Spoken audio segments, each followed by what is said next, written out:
It don't matter if you win by an inch or a mile. Winning's winning.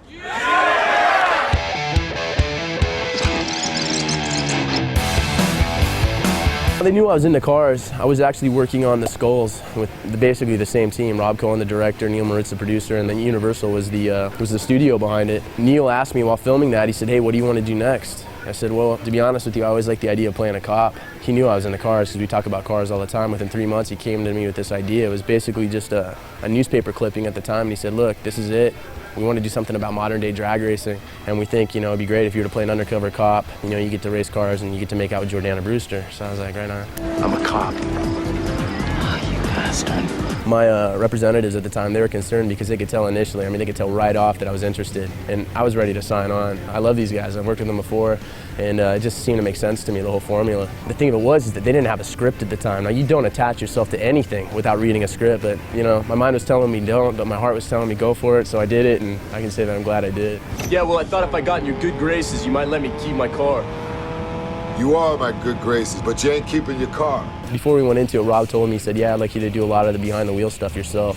He wanted to capture stuff on film that had never before been captured before. Think about how many car movies have been made with car chases and race sequences. He wanted this to be very original, and the only way that was going to happen is if we were behind the wheel. I didn't know just how much they're going to actually let me do.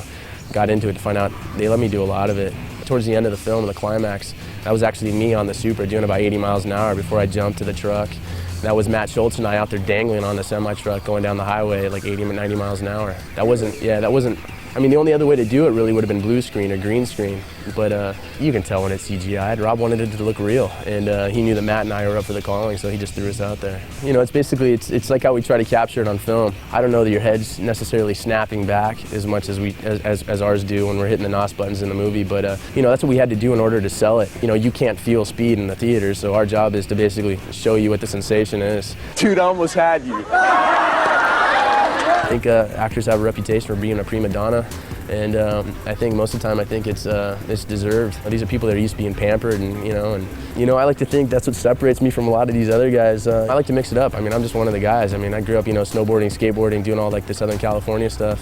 You're walking around on set and the grips, the guys basically setting up all these lights and everything. They don't know how to take or how to handle you. But when they see that you're up for it and you're down, you like to take your lickings and get beat up a little bit. It just kind of makes you one of the boys. So I like doing it for that reason too. I live my life a quarter mile at a time.